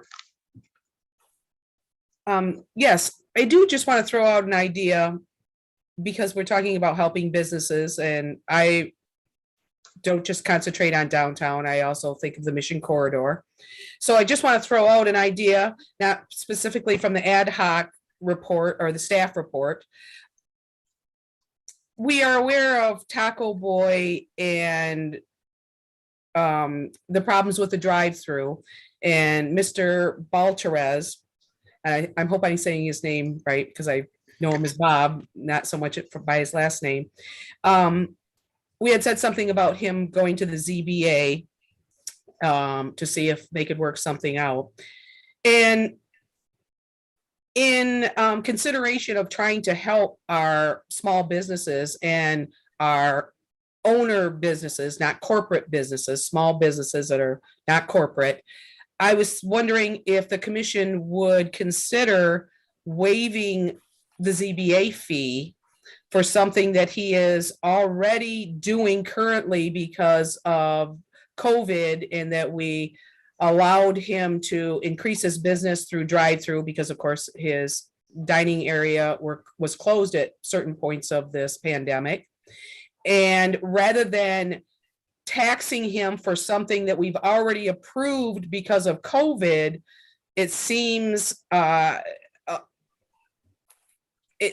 we're trying to tell him now to pay for something to be appealed to the ZBA, and that if we really want to help out small businesses, I think one of the ways we could help some of these small businesses that have incorporated certain drive-throughs, whatever, to deal with COVID, to try to help their customers and their business to stay open, that if they have to appeal to a ZBA to keep those conditions viable or allowed, that we waive those fees. If they are currently being allowed because of COVID and the pandemic and the detriment of their businesses, the economic detriment because nobody's buying things and nobody's going out, that we may be able to alleviate that one small portion. You still might have to go to the ZBA, but we will waive the fee if you are currently doing what you're asking to be able to do after the pandemic, if we're ever out of the pandemic. But I think that would be one show of people, one show of faith and access to the ZBA without penalizing someone $1,000, because we just opened up something for him to increase his business, to keep his doors open, yet we're turning around and charging him to go to the ZBA. So I just wanted to feel the other commissioners out to see if that might be something that you would consider. I guess if I could jump in real quick, Commissioner Gillis, first of all, we're not sure yet he has to go to the ZBA. Oh, good. We are still working with him to see how best to get the approvals he needs, because what he has been working under did not have any approvals. It did not go through the COVID protocols for approvals, but we've had a couple conversations with him that have been very productive, and we don't know yet if a ZBA route is needed or not. Certainly, if the City Commission wants to weigh in and give us some advice, so that if that's where it ends up, we could bring that back to you for formal action. But I just want to be real clear, we're not certain that's the route yet with that particular instance. I'd like to argue a little bit that we just sort of stay focused on what we're talking about as well. These tangents aren't going to help us tonight. Okay. I'd like to discuss what Will brought up, actually, to be honest. I mean, is there any movement to turn those facade improvement things into grants or not? What do we think? And I guess, and I'm sorry, I keep interrupting, but we're not looking for a decision tonight on that kind of thing, because we're looking at, it sounds like there's enough people that are interested in considering that for both the facade grants and for the fire protection grants. But I think what we need to do is some additional research on that to determine the appropriate source of funding for that, because we need to make sure that we're using appropriate funding, because we have some limitations on taxpayer funds and how they can be used for grant type activities. And so I think we would need to look some more into that and work with our city attorney on the appropriate source of funding for that to make sure we're meeting our requirements. So I think we've heard from you that there's enough of you interested in both the facade grants and the fire suppression grants that we can do some additional research and bring you back some options. So unless anybody is opposed to those, we can certainly spend some time on working on that and bring you back some options. That's a great. Is anybody opposed to that approach? Are these 100% funded, or is it still going to be partially funded? I don't know. We would have to look at the options that are available for that, and we could bring you some options to consider whether, and I guess if you have strong feelings about 100% or partial, that would be helpful to know tonight. Otherwise, we'll bring you back different scenarios. Well, I think it should be a partial grant. Okay. That's my feelings. It should be full. So bring back some options and we'll discuss. I'd like to see some options. Yeah, I'd like to see some options. Yeah, and especially if we have some businesses that have already done it, we'd want it to be fair to them. Yeah, just options. I'm in favor of options also. And there's interest in both the facade grants and the fire protection grants. I'm just looking for some head nods. Okay. What about the other item about the recruitment of certain types of businesses or incentives to attract them to Mount Pleasant, more specifically to downtown? How do you feel about looking at some of those incentives and specific recruitment? Can you give us some feedback on that one to know how much time we should spend on that potential? No, I'm a no on that. We've discussed this before at previous commission meetings, not with you folks, but the previous ones. So, and I feel that when we have longstanding businesses that are struggling and we are helping them, to say we're gonna then fund someone right next door and give them money to start up after you've been struggling to stay alive is really unfair. I think Petro's had his hand up, but once he's been addressed, I'd like to add to that, actually. Yeah, Pete, why don't you go ahead? I just want to make a couple quick comments on the fire suppression. I asked Nancy about that before because somebody recommended, and I think it was the fire department, about bringing a 6-inch main in, which jumped the price of putting suppression to their second story from 25 to 50,000. It just dumped it double. And the fire department was saying, well, we need 6-inch to connect the buildings next door to it. But the buildings next door weren't paying any part of it, which didn't make much sense to me, but maybe we can do something in that area. And then another point I wanted to bring up about the facade, you see what's going on Mission Street now on LaBelle's Plaza to the south there. They're redoing that whole mall, all the facade from one end to another, because it's just basic business that if you're in a restaurant or retail business, you have to change up every 5 to 7 years, 10 years. You just got to change it because it just gets stale.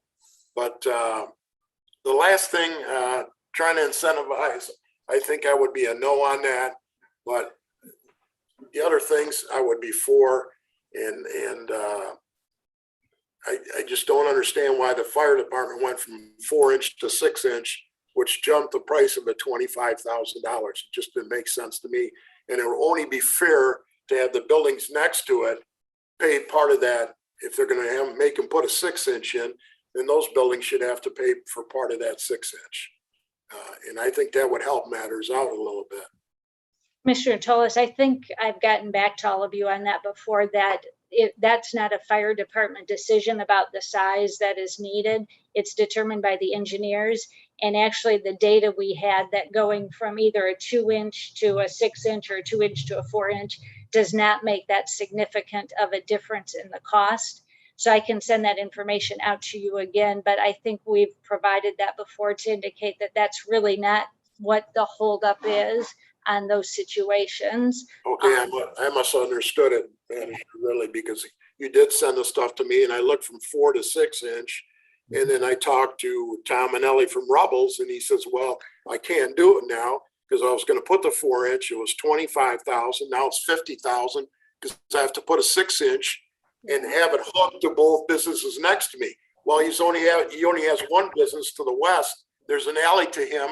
Yeah, I understand. I would encourage him. So it just doesn't make any sense. I would encourage him to meet with staff again, because that is not, in his situation, that is not necessary to do that. Okay.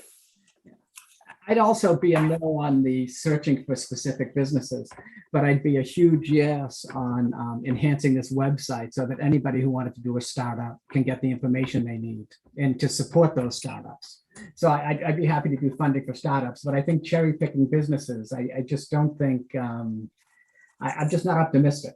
I mean, I like, I mean, you know, if I had that type of control, I'd like to do it, but I'm just not sure that, but I think that's exciting. Yeah. The other thing we did talk about was how to morph, should we morph this to Mission Street? So while I wouldn't want to discuss too much about that, I mean, is there some room to do a similar listening session to businesses on Mission Street, or is that? Yeah, we talked about that in the report, that once we had some of these things ready to implement, that we could move on to that next phase with Mission Street, but we needed to get some of this further along to implement first, probably. Okay, fair enough. Yeah, I would I'd like to just kind of echo some of George's sentiments about the recruiting of specific businesses. I don't know how I feel about recruiting specific businesses, but I do think we should be active in recruiting businesses and letting people know, what we have available downtown, what types of tax incentives, exemptions are available. We have a lot, I think every consultant and every, person that we've had to our downtown in the past several years has, basically said, you have a really strong downtown base. There's a lot of good things going on here. And so, I think that puts us in a position where, if we're really, really advertising and hitting the pavement hard, that we might be successful. Because I know that's what every city in the state or the country is trying to do, is improve their downtowns. That helps for helps the community. And so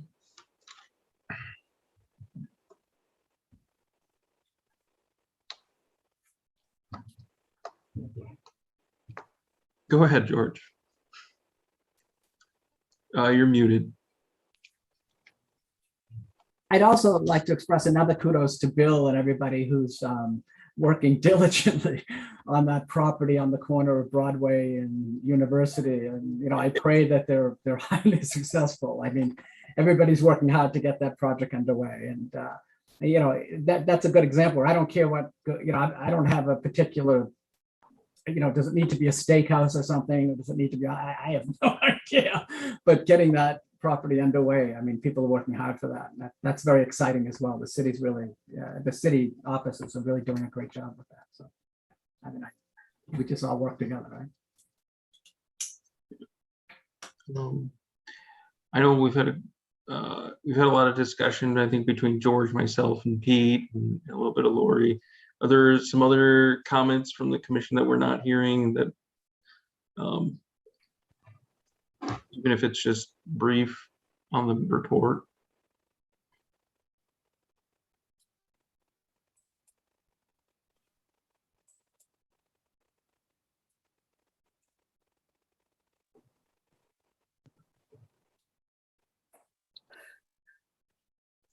All right. I do see Pete has his hand up again, so.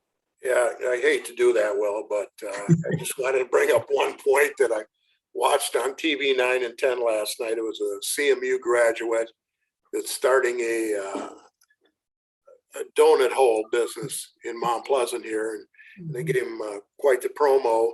And I just happened to look at it, and the address was on Mission Street. And I'm thinking to myself, as you were talking about it, the rents downtown are almost a third of what they are on Mission and Encore. Well, they're almost $30 a square foot. And he was saying, if I recall this right, that he was going to be paying about $3,000 a month.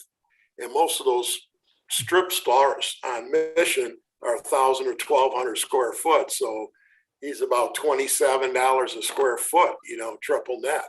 So, I mean, that makes a big difference. And because I think most of the people think there's that much more of a draw on Mission and Encore, and there's more business out there. And that's a problem that we have to overcome downtown, because the rents are cheap.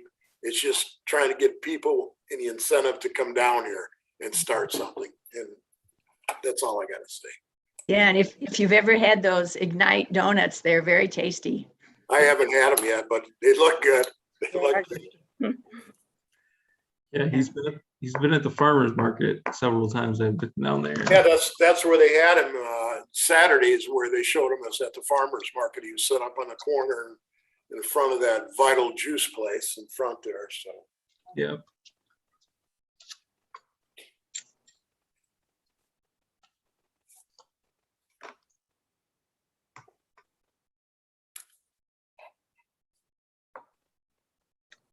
Commissioner Ronan, you're muted again. Should we assign a commissioner to attend these merchant meetings or something? I mean, I don't know what else. I don't know how else to Certainly, any commissioners are welcome to join those. I think they are on a set day every month. And we do send out emails to the downtown businesses that we have email addresses for that have asked for that. But we can start sending that information to the commission as well, in case any of you are interested in that. Or the other option, Commissioner Ronan, is the mayor appoints commissioners to many committees or boards and commissions. So this is more of an informal type meeting, but there is the option to appoint somebody to it so that you can be sure that there is a consistent commissioner there every month if the group desires to do that. When are those meetings? I'm going to move Michelle in because I don't know off the top of my head. So she's with us. I'm moving her in so she can let us know that, Commissioner Alsager.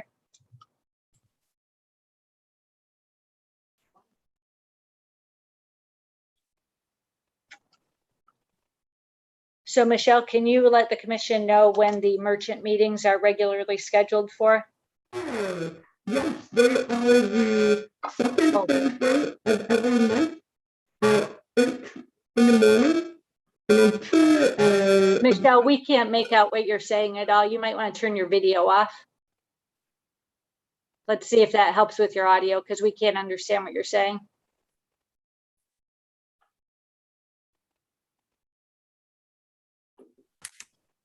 Now we can't hear you.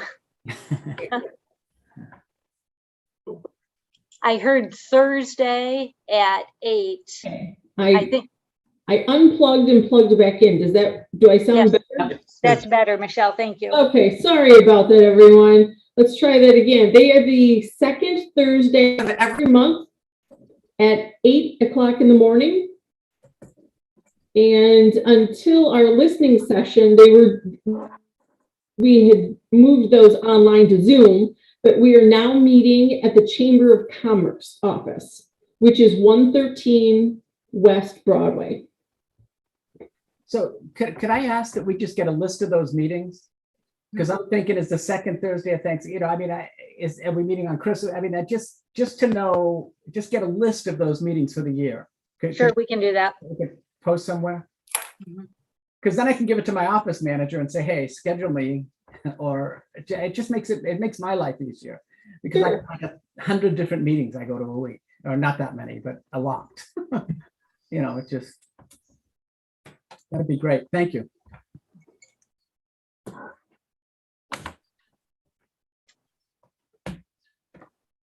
So Mayor, if I could summarize what I think I've heard as the takeaways of what we do next is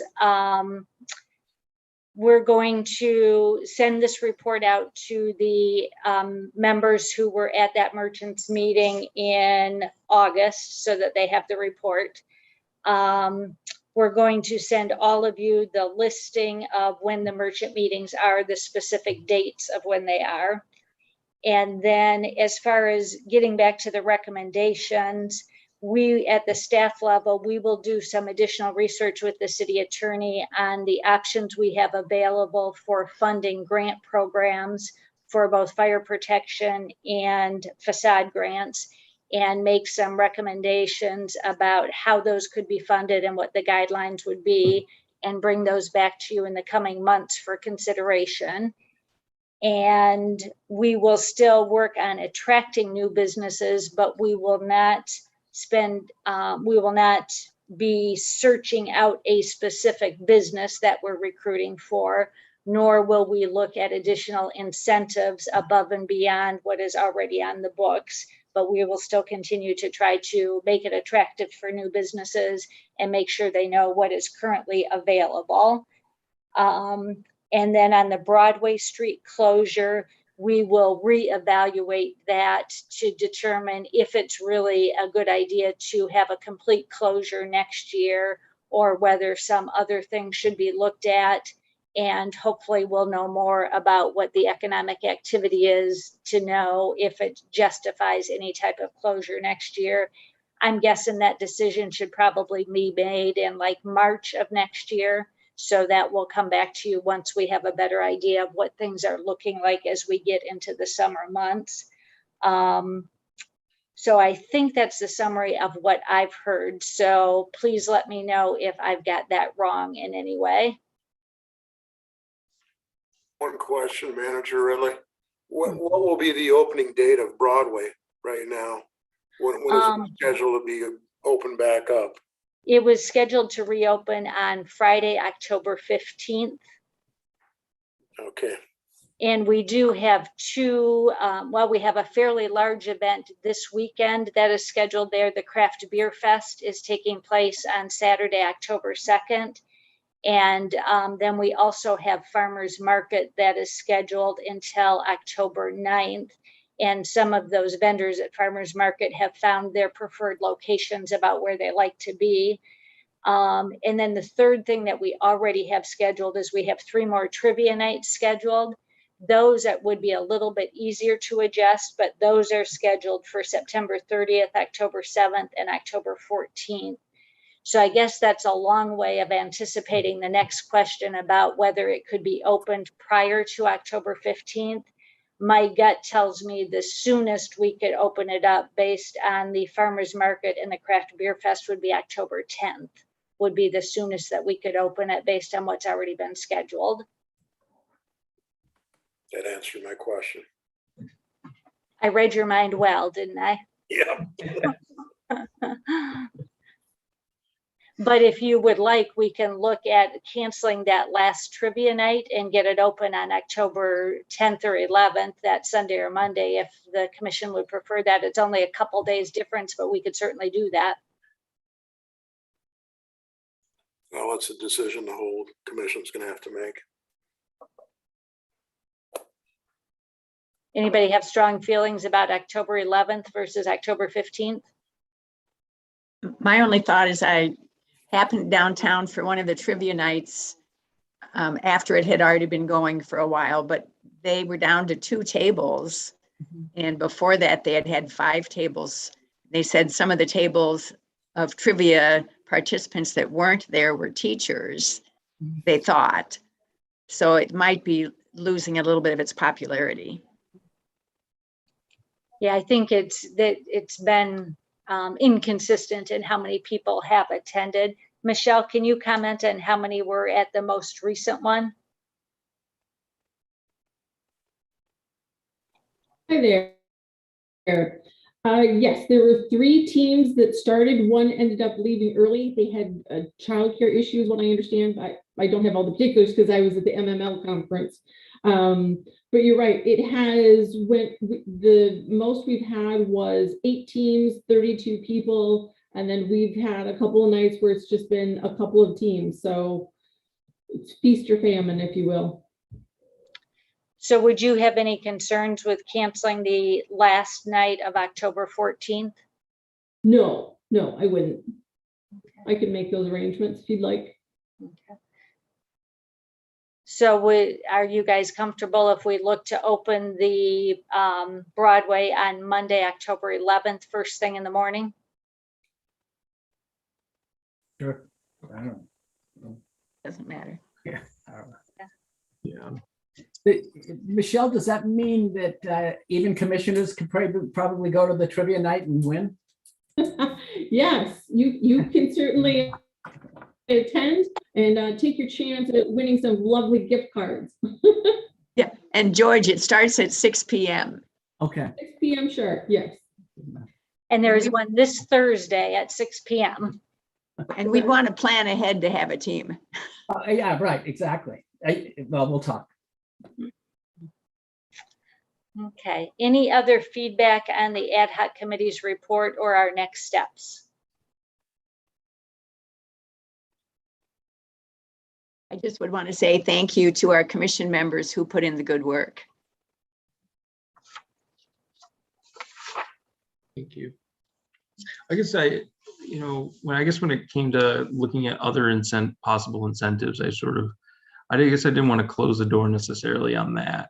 Because if there are other things that we potentially, could offer or could do that aren't in front of us that we haven't really considered, I guess I'd be open to seeing, are there other things we can do? Well, the one that is most popular has been the rent subsidy one, but that's funded by Lake Trust Credit Union and they only allow so many per year. So that's one we could look maybe for other potential partners to expand that one. But that one seems to have had some interest. Great. Yeah, that's impressive.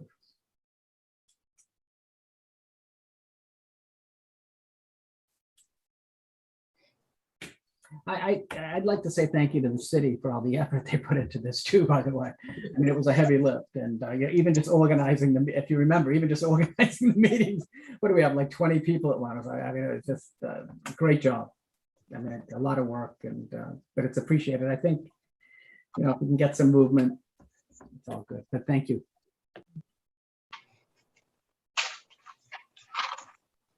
Vice Mayor just texting. Gotta love that.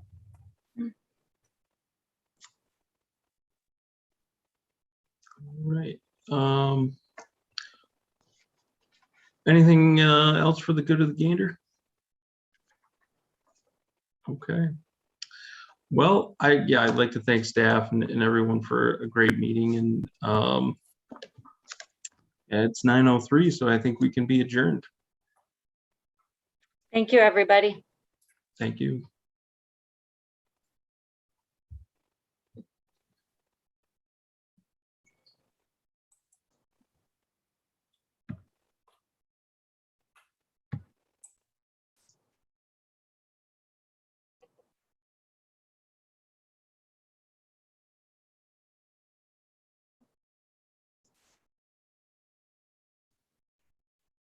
You guys all set? All set, Nick. Thank you. Thank you. Have a great night. You want me to end the meeting or are you waiting for something? Nope, you can end it. Okay, have a